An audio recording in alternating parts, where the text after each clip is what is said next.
Olá, pessoal. Nós vamos dar início aqui ao, à nossa segunda parte da nossa aula sobre funções e condicionais em Python. Então, vamos lá, vamos aumentar aqui um pouquinho para vocês enxergarem melhor. Vamos lá, já está aqui 150, né? Vamos lá. Foi muito? Pronto. Bem, então nós paramos aqui, tá? Bem, em Python tem uma coisa bem interessante na linguagem Python que também se inspira, né, em fundamentos matemáticos e que ajuda bastante a gente quando vai resolver problemas científicos, é que Python permite que funções recebam como argumentos outras funções. Então, para que isso é útil? Então, vamos lá. Vou pegar um exemplo aqui, tá? Vamos pegar aqui uma integração numérica, onde a gente vai calcular a integral da função f de x em dx, tá? Uma integral definida do intervalo de a até b, aqui, tá? Então, a gente quer vamos supor que a gente queira calcular essa integral, né? A notação, a gente pode também, baseado nisso, calcular a derivada numérica, né, f de linha de x, e também encontrar a raiz numérica de funções. Então, esses são exemplos de funções que são muito comuns da gente implementar e que seria interessante a gente pudesse criar uma função que recebe outra função, né, para fazer isso. Então, vamos ver aqui um exemplo mais prático para vocês entenderem, né? Então, desses três exemplos que eu citei aqui, para a gente calcular, a gente implementaria uma função integral, no primeiro exemplo, e um dos parâmetros seria quem é f de x. E baseado no que é f de x, a função calcularia. Na outra, que é a derivada primeira de f de x, então a gente criaria uma função derivada, e daí receberia como parâmetro quem é esse f de x, quem é f. E encontrar a raiz numérica também de uma função, e aí a gente diz, qual é a função f, né? Medir a função f que eu calculo a raiz numérica, né, dessa função. Então, é por aí que a gente vai. Então, vamos pegar esse exemplo aqui abaixo, tá? Vamos supor que a gente queira calcular a derivada segunda da função f de x, certo? Então, uma fórmula de fazer isso é através da seguinte equação. A função a derivada segunda, né, de f de x, aqui, ela é aproximadamente o valor de f de x menos h, menos 2 vezes o valor de f de x, mais 2 vezes o f de x mais h, tudo isso dividido por h ao quadrado. Tá? Então, isso aqui nos dá uma aproximação. A gente pode dar passar um h bem pequeno, então que aí essa aproximação aqui vai ser bem próxima do valor correto. Certo? Então, vamos ver aqui. Então, como é que a gente implementaria a função derivada segunda? Então, aqui, derivada segunda, eu estou chamando aqui de diff2, que é da diferencial segunda, vai receber como parâmetro um f, a função f de x, que esse f de x pode ser qualquer função, a gente não sabe ainda quem é f de x, o próprio x, tá? Quem é esse valor x que a gente vai derivar, e um valor h. Então, esse h é uma constante. Tá? Então, é determinado um h aqui constante, e aí é calculado essa aproximação aqui para esse h. Então, o resultado é justamente como o Python permite receber uma função f, né? Isso aqui é interessante a gente perceber. Como ele permite receber uma função f de x aqui, na hora de implementar, de escrever em Python, é quase uma descrição direta do que seja a função matemática aqui. Né? Então, vamos ler aqui a função matemática, certo? E aí vocês vão ver que está bem parecido com a função Python aqui. Então, o resultado vai ser f de x menos h, que está aqui, ó, f de x menos h, sublinha aqui também em cima, menos 2 vezes f de x, ou seja, menos 2 vezes f de x, mais f de x mais h, mais f de x mais h, tudo isso dividido por h ao quadrado. Então, tudo isso, ou seja, o parênteses começa aqui, ó, certo? E acaba aqui. Ó. Então, tudo isso aqui está entre parênteses, né? E aqui, tudo isso dividido por h ao quadrado. Eu poderia colocar h asterisco 2, né? Isso aqui dá no mesmo, assim, ó. Certo? Mas, como é h ao quadrado, eu posso fazer isso aqui. A gente, na computação, a gente conhece que a operação de multiplicação executada pelo processador do computador, ela é muito mais eficiente, é muito mais simples para o processador fazer uma multiplicação do que fazer um exponencial, tá? Então, mesmo sendo ao quadrado. Então, é mais comum a gente escrever assim. Se fosse ao cubo, você colocaria h 3 vezes. E aí, claro, se não for se a exponencial crescer demais, você não vai colocar tantos, mas ajuda o processador também a executar a coisa mais rápido, tá? Aqui, eu coloquei esse float aqui, ó, que na verdade eu estou dizendo o seguinte, que mesmo que o HH você multiplique e o resultado aqui dê um número inteiro, certo? Lembre, por causa daqueles arredondamentos e tal, que pode dar um número inteiro, interprete isso como um número real, porque senão você vai dividir aqui um número por um número inteiro, aí ele pode resultar como um número inteiro também, e aí quebrar as nossas casas decimais. Então é bom, às vezes, você forçar o Python, né, a ele a tratar o número como um número real, certo? Então é o que a gente está fazendo aqui. Bem, então percebam que em Python isso não tem dificuldade, né? Então ficou muito, de novo eu bato naquela tecla, né? Então se você passar essa implementação aqui para uma pessoa que é de matemática, ou da física, ou da engenharia, que é acostumado a lidar com equações assim, quando ele pegar o código Python, ele vai dizer, isso aqui está muito claro para mim o que está fazendo e que isso representa essa equação, né? Então fica bem intuitivo, né, para ele. Então ajuda na comunicação entre as pessoas de diferentes áreas. Então isso, se você for fazer em MATLAB, em C, C++, Fortran, Java, outras linguagens aí, é mais complicadinho. Né? Então, Python dá essa facilitada na nossa vida. Mas se você perguntar aqui, mas professor, tá, se eu chamar essa função diff2 aqui, o que ela vai me retornar, né? Que resultado é esse aqui? Então, essa função, ela não traz, por enquanto, resultado nenhum. Porque você precisa dizer quem é f de x, não está dito aqui. Né? Aqui está dizendo que se você der um f, ele vai calcular f de... então, baseado nesse parênteses aqui, ele interpreta que f é uma função. Se você der uma função f, ele vai calcular f para o parâmetro h menos, x menos h. E aí vai retornar um valor. Se você der um f de x aqui, ele vai calcular para o valor x. E por aí vai. Certo? Então, a gente tem que... Como é que a gente aplicaria isso? Vamos lá. Vou criar agora aqui uma outra função. Vou chamar aqui de g de t. Poderia ser g de x, né? Mas vamos lá, g de t. O que é que essa função faz? Dado um t qualquer, eu vou elevar ele a menos 6 e retornar. Pronto. Essa é a minha função g de t. Tá?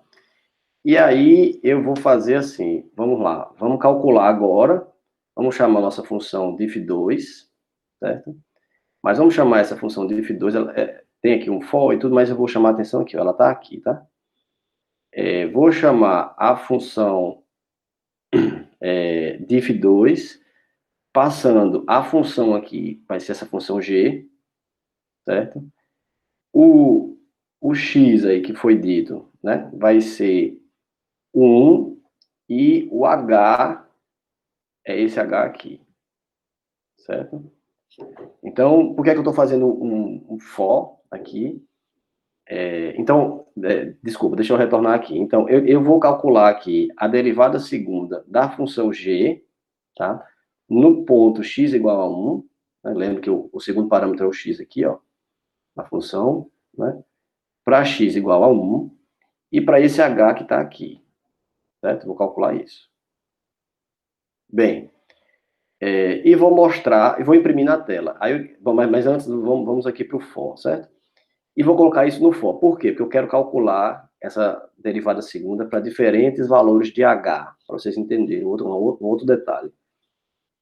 Então, aqui, eu vou fazer um for K in range 14, então o for aqui, o K, vai de 1 a 13, né? Lembra que o último, ele não é incluído, né? O intervalo final é fechado, quer dizer, ele é aberto.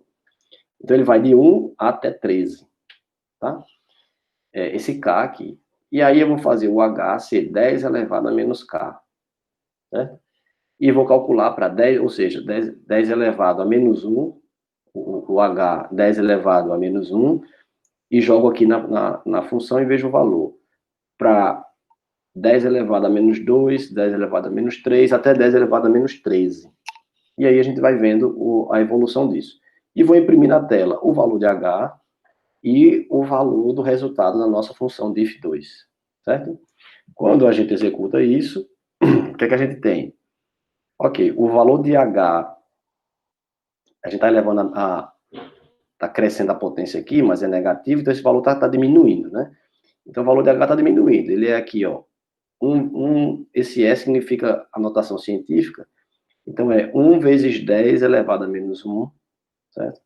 1 vezes 10 elevado a menos 2, e por aí vai, certo? 1 menos 10 elevado a menos 3, e assim em diante. E aí o interessante, olha os resultados, tá? Para 1 elevado a 10 a menos 1, deu 44,6, vou resumir, tá? As casas decimais.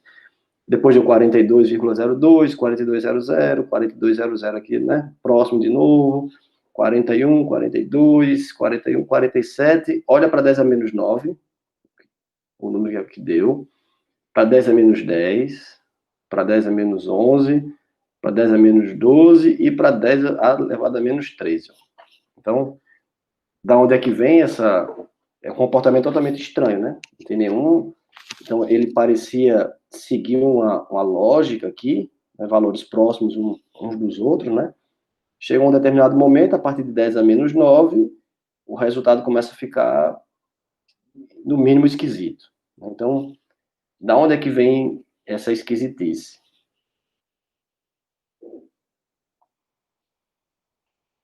Bem, erros de arredondamento, nesse nosso caso, eles criam valores sem sentido, tá? Então, aqui, para 10 elevado a menos 8, né, para valores abaixo de 10 a menos 8, que a gente viu aqui, né, seja, a partir de 10 a menos 9, os resultados estão totalmente errados, tá? A gente esperaria que essa aproximação, né, porque o valor é igual de entrada, então a gente sempre rodou aqui para diff2, G e 1. Então, o resultado, o que a gente espera? O H é aquela constante que vai dizer o quão a aproximação ela é boa. Ou seja, esses valores aqui deveriam ser todos os mesmos, ou muito próximos uns dos outros, né? Então, até aqui, ó, até a menos 7, eles estão próximos. Quando foi menos 8 aqui, ó, então, ou seja, ele está aqui, ó, começou com 44 porque é um número muito grande ainda, a aproximação não está muito precisa, mas a partir daqui, ó, ficou 42, 41, 42, 41. Aqui deu 47, ou seja, já destoou, já jogou o erro bem para cima. E aí depois perdeu totalmente a precisão, certo? Então, qual o problema nesse caso aqui? É que os Hs pequenos, para H pequenos, nós subtraímos valores aproximadamente iguais, o que resulta em erro de arredondamento, certo? Então, o H é muito pequeno, na função diff2 aqui, certo? E o X também, quer dizer, o X aqui é 1, né? Nessa equação aqui, ó, f de x menos h. O nosso x aqui é 1. Cadê? Aqui, né? Aqui, ó, x é 1, certo? E aí você faz 1 menos, né, na função aqui, ó, 1 menos esse h, tá? E aí ele é um valor muito pequenininho, esse h. Então aí ele acaba arredondando esse resultado de 1 menos h, ele acaba arredondando e aí gera que gera muitas casas decimais, aí ele arredonda e aí gera esse erro, tá? Então, o segundo problema, para H pequeno, o erro de arredondamento, ele vai ser multiplicado por um número muito grande. Então, você pega essa função aqui, né? Aqui, ó, certo? E você joga essa função, né, o resultado disso, que vai ser, aqui na equação, né? Então, o H aqui ao quadrado vai ser um número muito pequeno, e depois ele pode acabar sendo multiplicado, né, por um número muito grande, e aí você gera o erro vai crescendo, certo? Então, isso daí é um problema geral que a gente vai ter em equações, operações aritméticas quaisquer, um problema com números muito pequenos, né? Operações com muitas casas decimais. Uma solução que o Python oferece ao invés de você usar um float, tá? É você usar esse decimal do Python, né? Decimal, ponto decimal. Que é o objeto é decimal que pertence ao módulo decimal. Você tem que dar um import lá em decimal e usar o decimal maiúsculo aqui. Com números arbitrários de dígito. Então, esse decimal grande aí, ele possui um número arbitrário de dígito. Você pode dizer, olha, eu quero uma operação que meus números vão ter 20 dígitos nas casas decimais. Ele faz, certo? Mas o que ele vai fazer? Ele vai fazer o que a gente faria na mão. Então, você pegaria todas essas casas decimais e, como não cabe lá na memória, ele separaria em partes, faria as operações aritméticas, depois ele ia juntando o resultado. Isso faz com que a operação fique bem lenta. Então, o programa pode ficar muito lento, dependendo do que você vai fazer, vai demorar a executar. Mas se você... É um preço que se paga. Se você quer precisão, você vai ter que pagar isso com o tempo de execução. Então, ele vai demorar mais para executar o teu programa, que vai ser mais preciso, tá? Com 25 dígitos, geralmente, né, se você usar 25 dígitos, a precisão para H seria até 10 a menos 13. Então, se a gente conseguiu até 10 a menos 7 ali, né? Mas com o decimal de 25 dígitos, isso subiria para 10 a menos 13. Continuaria o resultado correto, mesmo para 10 a menos 13. Agora, isso é um problema? Né? Então, vou usar sempre decimal, esse decimal aqui, para não ter erro de arredondamento e tal. Não faça isso, né? Então, isso não deve ser o caso. Raramente isso vai acontecer com você, certo? Desculpa. De você ter um problema que sofre problema de arredondamento, tá? É raro, mas não é impossível, certo? Então, em computação é mais comum a gente ter entre 10 a menos 2, 10 a menos 6, essa grandeza aqui. Então, isso você consegue levar, tá? Entretanto, o que é que fica a lição aqui? É sempre checar o seu código, sua implementação, para ver se o resultado está correto. E se o resultado começar a dar errado, desconfie de arredondamento. Principalmente, esse é um sintoma, né? Você roda o seu programa, ele funciona bem, o resultado está correto, e você vai colocando vários valores e o resultado continua correto, mas chega numa parte do intervalo, ou que o número cresceu demais, ou que o número ficou pequeno demais. Lembre-se, com números reais, porque números inteiros você não vai ter esse problema, e aí o resultado começa a ficar estranho. Né? Opa, eu estou sofrendo problema de arredondamento, certo? E aí você vai ter que, né, remediar. Bem, um outro assunto importante aqui do nosso curso é a questão dos condicionais, tá? Ou if. No exemplo do exercício anterior, um dos exercícios lá, uma forma de resolver seria usar o if, né? Quem usou, ótimo, tal, é simples, não tem mistério, né? Então usar uma função Python lá para calcular o maior valor, mas o mais comum a gente usar esse if. Então, vamos lá, vamos colocar aqui um exemplo. O if em português é o se, né? Então, é um teste condicional. Então, por exemplo, uma função f de x, se ela tiver a seguinte definição, que ela será o seno de x para x maior ou igual a zero e menor ou igual a π, ou zero, caso contrário, então isso aqui daria para implementar usando o if. Né? Então, como é que a gente faria isso? Então, bem, a gente poderia implementar essa função da seguinte forma, né? Vamos importar aqui, vou manter aqui a função em cima, importar aqui o from math, importar sim e pi, né? Que a gente vai precisar aqui do pi, né? Falei pi, mas em português é o pi. Vai precisar do pi aqui, ó, para o teste, e a função seno aqui. Então, a minha função f de x, vou definir como que se x for maior ou igual a zero e menor ou igual a π, retorne seno de x. Tá? Se caso contrário, esse else aqui, ó, a gente traduz como caso contrário, e aí precisa de 2 pontos também, certo? Retorne zero. Então, se a gente for testar aqui, ó, para f de 0,5, cai aqui, ele é menor do que 3,14, 15 e tal, que é o π, e é maior do que zero. Então, ele calculou o seno de 0,5, que deu isso aqui. Se eu colocar 5 vezes π, ou seja, maior do que π, né? Ele já me retorna zero, que é essa segunda opção aqui. Certo? Então, percebam que a forma que a gente escreve aqui é muito parecida com essa forma aqui, né? Se você colocar isso aqui em português, né, ler isso aqui em português, então, ó, ela será, você poderia assim, o que essa função f de x faz? Você vai dizer, se x for maior ou igual a zero e menor ou igual a π, ela retorna seno de x. Else, ou seja, né, caso contrário, vai retornar zero. É justamente o que está escrito aqui, certo? Então, a forma geral do if é o if, uma condição, aqui, 2 pontos, uma sequência, que é uma sequência de blocos, né? Desculpa, um bloco de instruções, uma sequência de instruções aqui, que serão executadas se essa condição, aqui, se essa condition aqui, se essa condição for verdadeira. E depois um bloco else, que vai ser executado somente se essa condição aqui retornar falso.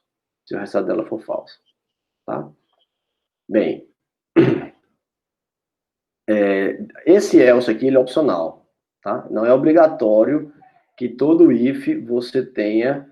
Deixa eu ver se eu consigo reduzir aqui. Que todo if você tenha um bloco else. Tá? Não é obrigatório. Tá? Você pode colocar se você quiser.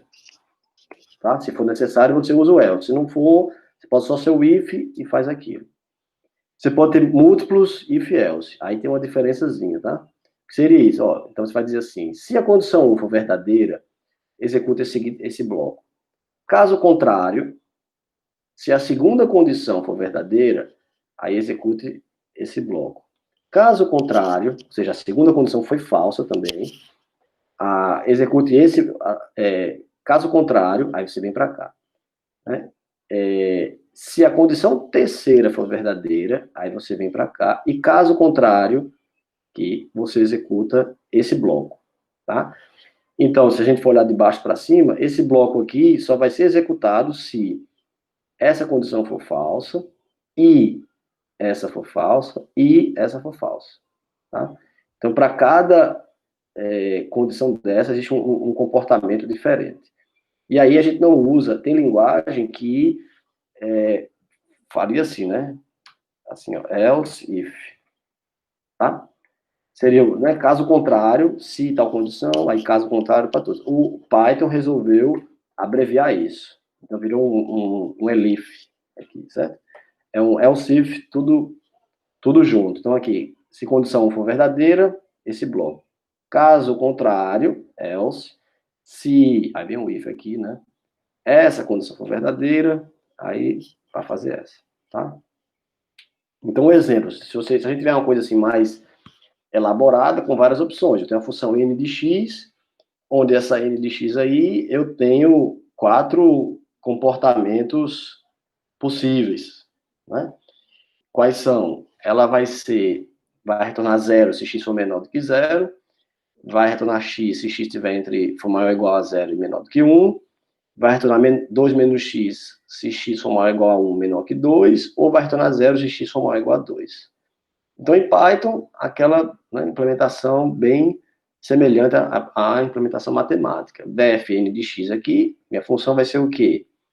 Então, if x menor do que 0, retorna 0.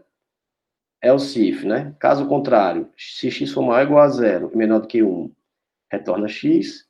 Else if x for maior igual a 1 e menor do que 2, retorna 2 menos x. E caso contrário, se x for maior ou igual a 2, retorna 0. Então, numa estrutura como essa, o que você pode ter certeza é que só um bloco desse vai ser executado. Você tem aí 4 opções de execução, nunca vai acontecer dele executar 2 coisas.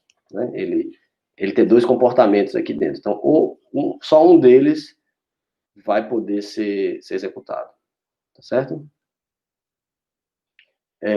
Também é comum a gente, em Python, né, como sempre, uma versão mais compacta da instrução, certo?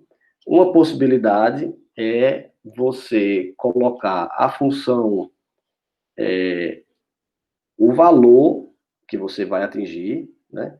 Então, essa minha variável aqui, nessa linha, o que é que você está dizendo? Essa variável aqui vai receber valor 1 se a condição for verdadeira, ou valor 2 se ela for falsa.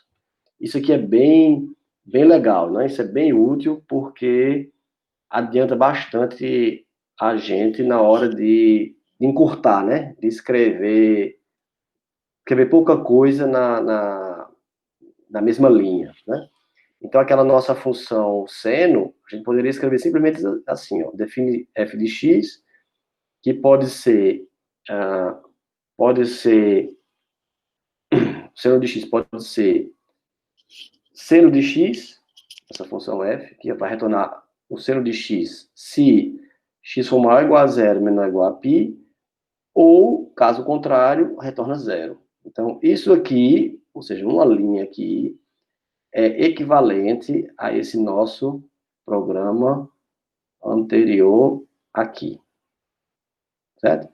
Esse aqui, ó, que a gente usou aqui, ó, 1, 2, 3, 4 linhas para escrever isso aqui, você poderia ter resumido com uma linha só, escrevendo isso aqui. Certo?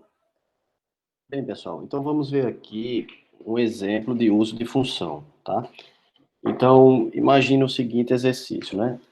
Faça uma função, quando a gente fala que faça uma função, é uma função Python, né? Faça uma função que retorne a solução de uma função polinomial quadrada. A função polinomial quadrada é aquela função que é definida por uma equação de segundo grau, né? Que a gente lembra lá até do ensino médio. Então, f de x igual a ax ao quadrado mais bx mais c. É a forma geral de uma função polinomial quadrada. E a gente também deve retornar a solução para a derivada primeira da mesma função, certo? Então, vamos ver como é que a gente faria isso. Então, aqui, nós temos a definição da função, então a gente usa o def, o nome, então a gente vai dar aqui o nome de quadratic polinomial, tá? E os parâmetros que a gente precisa para resolver essa função. A gente precisa de ax ao quadrado, quer dizer, desculpa, a gente precisa de a, o valor de a, o valor de x, o valor de b e o valor de c. Então, x, a, b, c são os argumentos aqui. Bem, o valor, né, a solução dessa função quadrada vai ser, que é esse velho aqui que a gente declarou, vai ser a vezes x ao quadrado, ou seja, x vezes x, mais b vezes x, mais c. O valor da derivada primeira vai ser 2 elevado a x mais b. Quem não lembra, né, a forma de calcular a derivada de uma função polinomial, então você pega aqui, né, o primeiro termo, o expoente cai para baixo, né, então vira 2 e cai para baixo e decrementa-se de 1, né? Então o 2 aqui cai, vira 2a, e o x que é 2 vira 1, fica 2ax elevado a 1, né, que é isso aqui. E esse segundo termo, aqui tem o x está elevado a 1, subentendido, né? que aí o 1 cai para cá, vira B, e o x vira 0, quer dizer, x vira elevado a 0, que vira 1. B, então fica apenas B, né? 1 vezes B vezes x elevado a 0, ou só 1 vezes B. E o C não tem x, ele vira 0. Aqui tem um, tá? Ele é eliminado. Então fica 2ax mais B, certo? E aí a gente retorna o valor, que é essa variável, e a derivativa, né? O resultado da derivada. Retorna dois valores. Para utilizar essa função, né? Então, em seguida, então, a função está aqui, ó, alinhada à esquerda, né? E essas instruções aqui estão deslocadas à direita, determinando que fazem parte da função. A partir do momento que as instruções não estão mais estão coladas aqui à esquerda, não estão mais deslocadas, elas fazem parte do programa principal, tá? Então, o que o interpretador Python vai fazer é, ele vai definir essa função, né, mas não vai executar, então ele vai determinar que ela, a partir desse momento, existe, e em seguida ele vai começar a execução. Então, vamos supor que x seja 1, tá? E aí, vou criar uma variável p e uma variável dp, quer dizer, uma variável para o valor do polinômio e a derivada do polinômio. E chama a função quadrado polinomial para x 2, 0,51. Significa que essa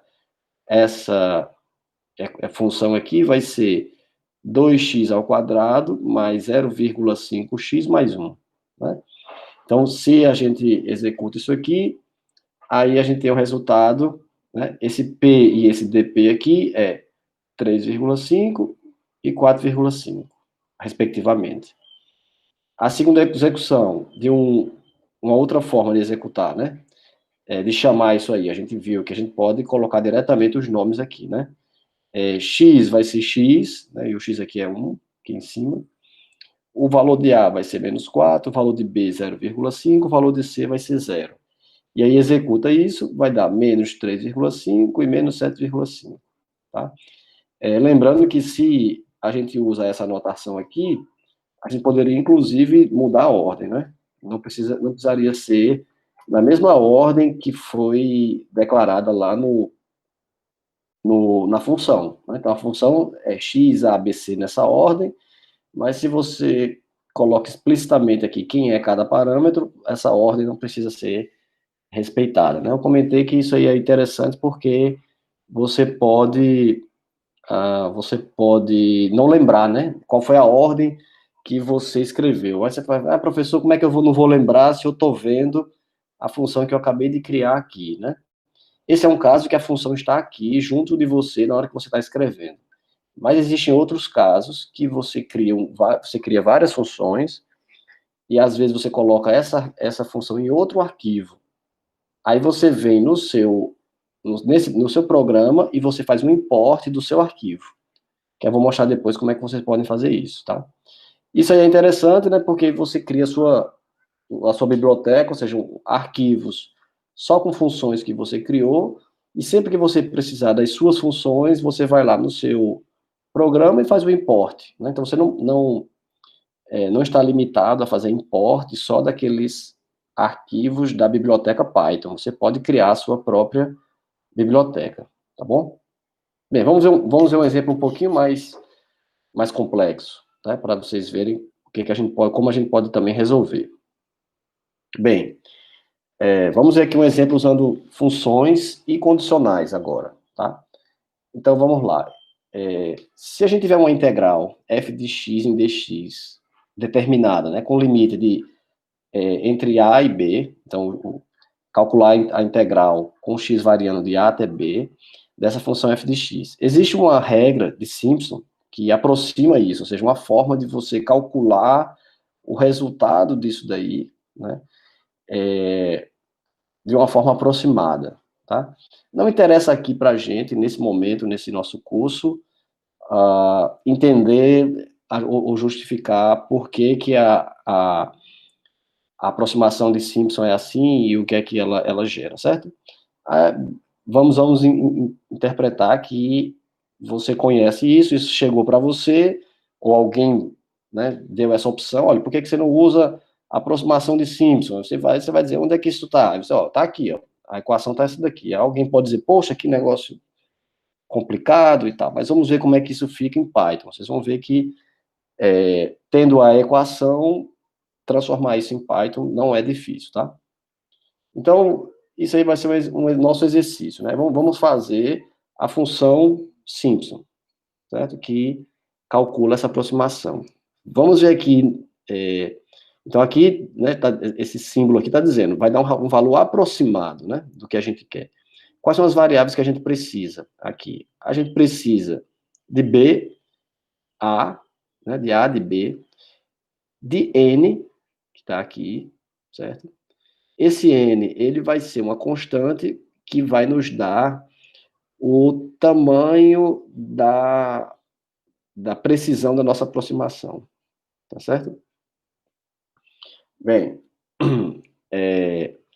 ele vai dar também, ele precisa também, né, a B menos A, precisa do B, do A, do N, precisa de um F aqui, ó, F, que você pode executar para o A, F de A e F de B, então precisa de um F também, então aqui na nossa função tem um F, certo?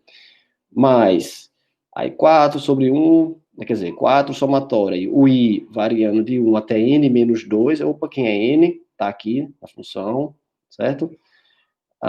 De F de 2, e esse I aqui é o I dos números complexos, certo? Então, não é uma variável que a gente precisa colocar na nossa função, menos 1H, certo?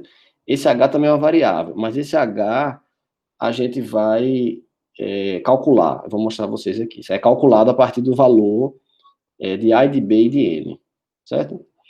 Bem, mas aí aqui, 2N de novo, né? Então aqui F, também a gente já vai definir F, de A, então o I do número complexo, H. Então as variáveis estão todas aqui, F, A, B, N, com exceção de H, que a gente viu que vai calcular, certo? A gente vai calcular isso aí. Bem, e o exercício diz, depois que você criar essa função, chame a função Simpson, ou seja, execute ela, para calcular uma aproximação do seguinte valor: 3 elevado a 2 vezes a integral de 0 a π de seno de x ao cubo, certo? Não, seno ao cubo de x, aqui não sei se é a notação, eu creio que seja seno ao cubo de x, mas aqui tá, seno ao cubo de x. Se você calcular isso aqui, né, segundo os moldes normais do cálculo, o resultado deve ser 2, certo? Como é uma aproximação, a gente vai tentar executar isso aqui e aproximar e ver o quão próximo o nosso resultado é de 2. Então, a gente vai variar um N para N2, N6, então, quanto maior o N aqui, mais aproximado vai ser o nosso resultado de 2.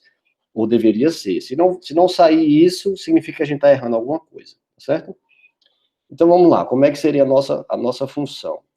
Eu vou mostrando a vocês e, ao mesmo tempo, a gente vai vendo ali na equação, certo? Então, a função vai ser isso aqui, ó. Def, vou subir aqui, mas eu vou mostrando a vocês na equação. Def Simpson, né, a função Simpson, F, A, B, N igual a 500. Ou seja, se a pessoa não disser qual o N que ela quer, a gente já vai começar com 500, que já a gente supõe que vai dar uma boa aproximação. Primeira coisa, o H não está aqui, então vamos calcular, tá? B menos A, B e A são valores no eixo X, e o N é o valor no Y, é o tamanho, a altura, né? Desculpa, o H é a altura que a gente quer. Então, você quer o B menos A dividido por N, vai dar uma aproximação desse H, certo? Então, aqui, B menos A dividido, aí aqui lembra que eu estou forçando aqui o N, estou dizendo ao Python que esse N aqui vai ser um número em número real, mesmo que o usuário digite 500, ou coloque aqui, a pessoa coloque 100, 50, um número inteiro, eu quero que isso aqui seja visto como um ponto flutuante, né, como um número real, para que esse resultado todo seja um número real e ele não tente arredondar, tá, de forma alguma. Então, beleza. Vamos lá. E aí, vamos aqui por partes, certo? Primeiro, a gente vai calcular essa parte aqui, ó. 4 vezes F de A mais 2I menos 1 vezes H, certo? Esse pedaço aqui, é que eu marquei errado, né? Estou tentando também assim não vai ser bom. De novo, aqui, ó, esse pedaço, 4, pronto, esse pedaço aqui para frente, né? Então, vamos fazer isso daí. Eu vou chamar essa parte de soma 1, ou sum 1, tá? Porque é um somatório, né? Vou ter que fazer um. E lembre que quando a gente quer fazer um somatório, o melhor é fazer um for. Então, aqui embaixo, ó, soma 1, o resultado dessa primeira soma aí, vou começar com 0.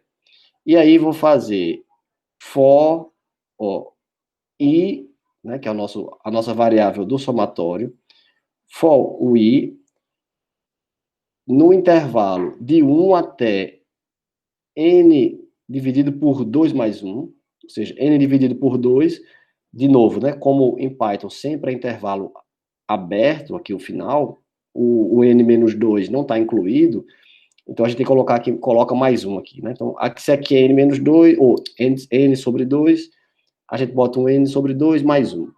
Aqui eu estou fazendo o contrário, eu estou forçando ele a colocar um número inteiro, o resultado ser inteiro, porque se aqui o n for um número ímpar, se for 5, aí vai dar aqui 2,5. Então, esse resultado aqui vai ser 2. Não interprete isso como um número real, porque aí o range aqui vai dar um erro. O range não consegue fazer o intervalo com números quebrados, certo? Então, aqui eu faço o oposto, eu obrigo ele a ser o inteiro. Bem, e aí, dentro desse for, eu vou colocar aqui, sum 1 vai ser igual, mais igual a f de, olha, veja lá, né?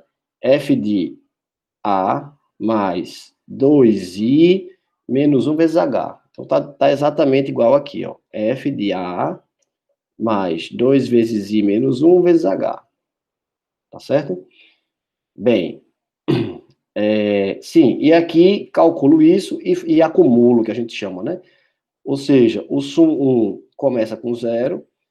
Na primeira execução, ele executa o f aqui, a função f, para o primeiro valor e soma a 0, porque o sum 1 tem 0. Soma a 0 e guarda em sum 1. Na próxima execução, ele calcula o f para o novo valor e soma com o que já tem em sum 1. Então, isso vai fazer com que o sum 1 vá acumulando. Pega o primeiro valor, soma, segundo valor, soma, terceiro, soma. Então, no final desse for, sum 1 vai ter o resultado da soma de todos os elementos de f, de a, né, dessa função aqui, para um i variando de 1 até n menos n sobre 2, mais 1, tá? Bem, e aí resolvemos esse primeiro pedaço. Aí vamos fazer agora o segundo pedaço aqui em cima. 2 vezes o somatório, tal, né? Então, vou fazer esse somatório aqui agora, tá? Bem parecido. Então, o segundo somatório é soma 2 aqui, ó. Ele vai ser soma 2, 0, o for i até 1 sobre n menos 2. Por que isso? Porque, ó, aqui é n sobre 2 menos 1. E aí, em Python, a gente tem que colocar o mais 1, né? Então, menos 1 mais 1 dá 0. Então, n sobre 2. Então, aqui vai de 1 até n sobre 2, certo? Que é isso aqui. E aí, sum 2 mais igual, acumulando aqui, somando e guardando, e acumulando, para f de A mais 2IH. Tá? Percebam que até quem se você não conhece matemática, ou, na verdade, a fundo essas notações e tal, mas você conhece essas regrinhas de implementar somatório e tal, fica bem legível, né? E fica muito legal também, porque a gente aqui coloca a função f. Tá? A função f aqui é genérica, pode ser qualquer função. E aí vamos ver quem vai ser essa função f, tá?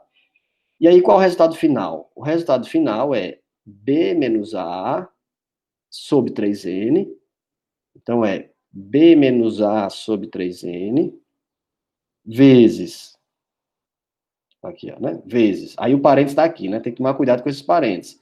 Esse b menos a sobre 3n está multiplicando tudo, começando aqui até aqui. Então, aqui é a mesma coisa, ó. Vezes, aí começa o parênteses aqui e acaba aqui, ó. Certo? Acaba aqui. Vezes f de A mais f de B, aqui, ó, f de A mais f de B, mais 4 vezes o primeiro somatório, mais 4 vezes o primeiro somatório aqui, mais 2 vezes o segundo somatório. Então, mais 2 vezes o segundo somatório, certo? E aí está aqui a nossa função. Mas aí o exercício diz, depois disso, chame a função Simpson para 3 elevado a 2 vezes a integral de 0 a π de seno de x seno ao cubo de x, tá? Então, vamos lá. Deixa eu aqui fazer o meu programa compilar. Pronto. Aí aqui, vamos lá, né? Primeiro, uma coisa interessante. Onde é que vem um condicional e é importante amarrar? Essa função, ela tem umas limitações, tá?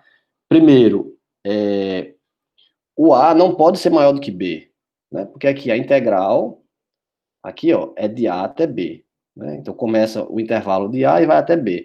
Então, o A não pode ser maior do que B, tá? E aí, a gente usa isso para colocar alguns limites. Então, vamos lá. If A maior do que B, tá? Imprima uma mensagem aqui, ó, erro. A, e eu coloco o valor de A aqui, é maior que B, certo? E aí eu mostro para a pessoa que usou a função, né, qual foi o valor que ele colocou, e ele vai dizer, opa, não, quer dizer que eu não posso usar A maior do que B, então eu vou corrigir aqui. Em seguida, o que é que eu faço? Retorne nada, não tem que retornar nada. Mas eu uso, por que que eu uso o return? Porque se A for maior que B, quebra toda a minha função, tá? Na hora que quebra a minha função, não faz sentido continuar a execução, certo?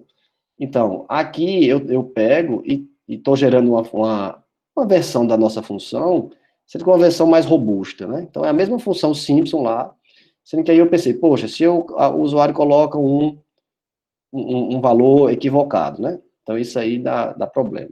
Outra coisa, é importante que o n, ele seja par, certo? Quer dizer, se o n, aí vem, como é que eu sei se o n é par? Bem, então, se o n, essa operação aqui, eu acho que a gente não comentou ainda, ela retorna o resto da divisão. Então, aqui é o resto da divisão de n por 2. Todo número que é par, quando você divide por 2, dá resto zero. Então, o que é que eu estou dizendo aqui? Se o resto da divisão de n por 2 for diferente, ou seja, note, né, que não igual, diferente de zero, então isso também é um erro. Aí eu coloco aqui, ó, n não é um número par, né? Precisa ser par. Aí aqui é mais fácil, eu não preciso fazer um retorne e acabe a execução. Eu posso chegar e dizer o seguinte, ó, ele colocou um número que é ímpar, então eu vou fazer o seguinte, eu vou dar uma corrigida aqui, ó, n vai ser n mais 1, e ele vira par. A partir desse momento, eu pego aqui e repito aquela execução. Então, o que é que eu estou fazendo aqui? Estou usando um condicional, que isso é muito comum, os comandos condicionais aqui, para deixar a minha função mais robusta.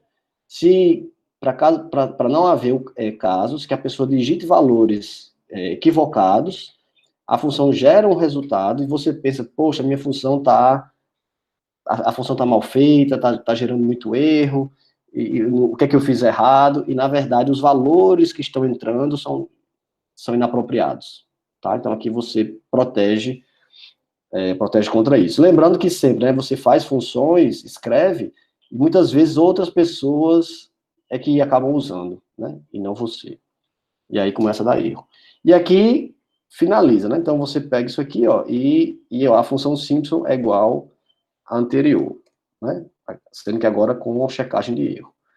Vamos lá, como é que a gente vai usar essa função agora para calcular, vou voltar aqui, para calcular isso aqui, 3 elevado a 2, desculpa, 3 sobre 2 vezes a integral de 0 a π de seno ao cubo de x. Vamos ver lá como é que a gente faz. Então, primeiro, vamos definir essa função, né? Que vou chamar aqui de h de x, né? Uma função h aqui. Então, essa h de x é justamente 3 sobre 2 vezes o seno de x ao cubo, certo? Essa é a nossa função h. E aí, vamos fazer a execução disso aqui. E aí, uma opção, né? Aqui eu defini a aplicação certo? E aí, escrevi uma função e depois chamei a função aplicação aqui. Você poderia também ter pegado isso aqui e colocado dentro do seu programa principal. Por que que está feito assim? Porque também, em alguns casos, é comum você implementa a sua função e você quer testar várias aplicações dessa função, o uso dessa função. Aí você cria funções que usam a função que você criou, e aí você pode ficar alternando. Aqui embaixo, então vamos supor que você criasse aí 3 tipos de aplicação para a sua função que você criou. Então aqui você poderia dizer application 1, 2 e 3.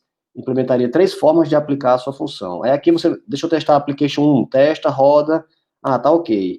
Aí você diz, agora deixa eu ver application 2. Aí você coloca, opa, tá dando um resultado estranho, o que está acontecendo? Testa, corrige, deixa eu ver application 3, tá? Aí roda, testa, beleza, agora tá ok. Então, mas aí as applications ficam lá guardadinhas, porque se você resolver mudar ou atualizar a sua função, os applications que testam a sua função estão lá já esperando você chamar, certo?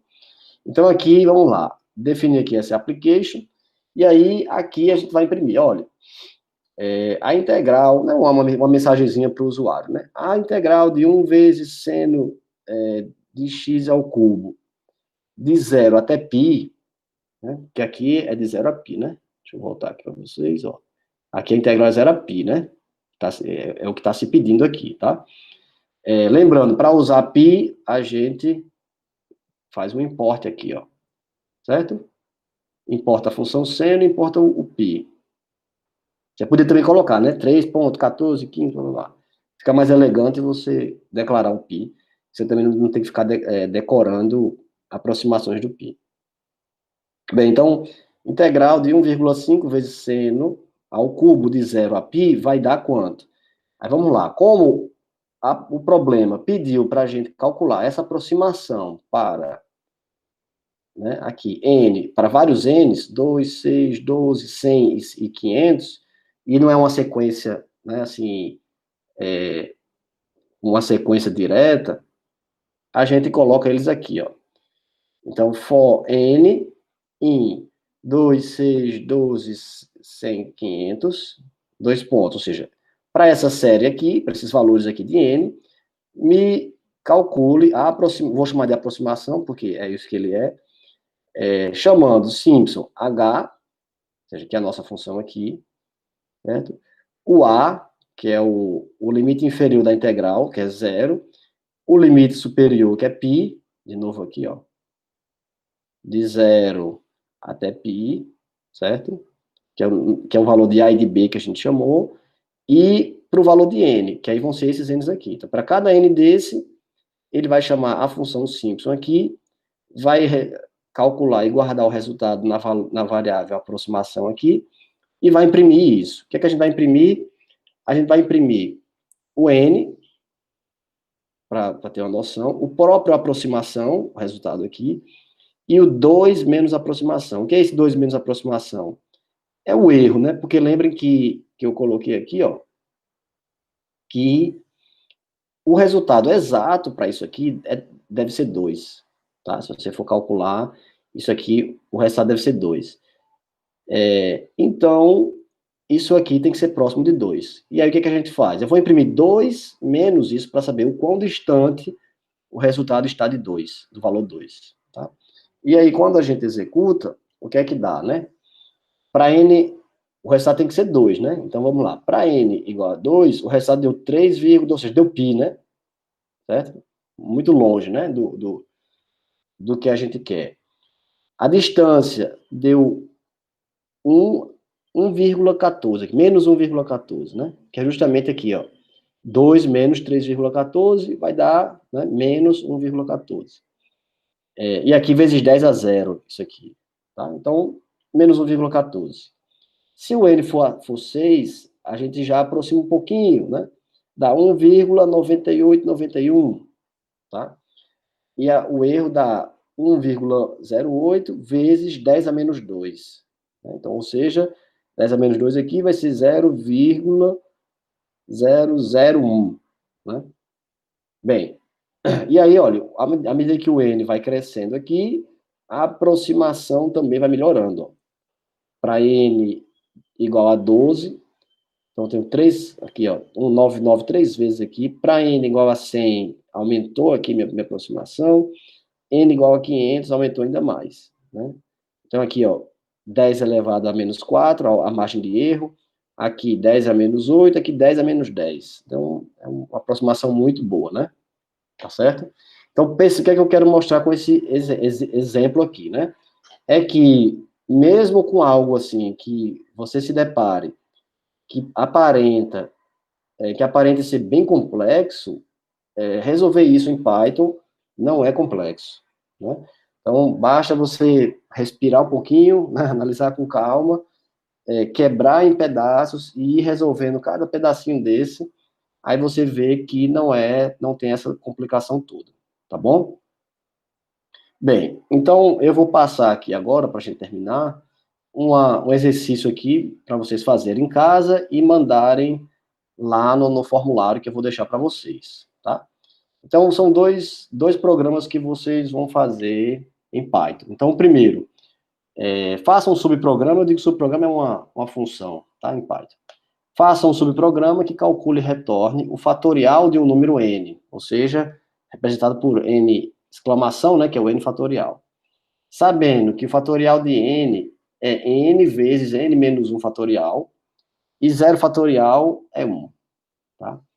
Em seguida, faça um programa que imprima na tela o fatorial dos números de 0 a 20. Parecido com esse do Simpson, que você pega o n lá, cria um range e chama a sua função fatorial e vai chamando, executando ela para os valores dentro desse range, né, de 0 a 20.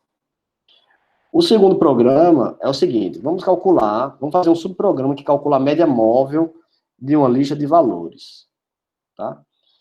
Esse subprograma deve receber como parâmetro uma lista com valores e um valor n. Esse n a gente chama que é o tamanho da janela da média móvel.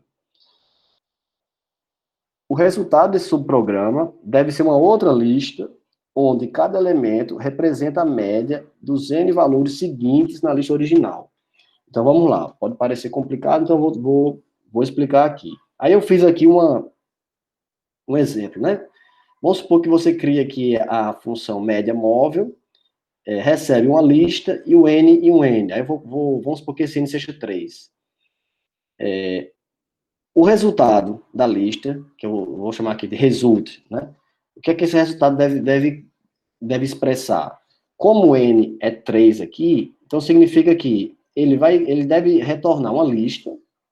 Eu estou fazendo isso na mão aqui, mas vocês vão fazer isso com repetições e tal, como vocês aprenderam, certo? Então, aqui é o conceito, o que é que significa média móvel.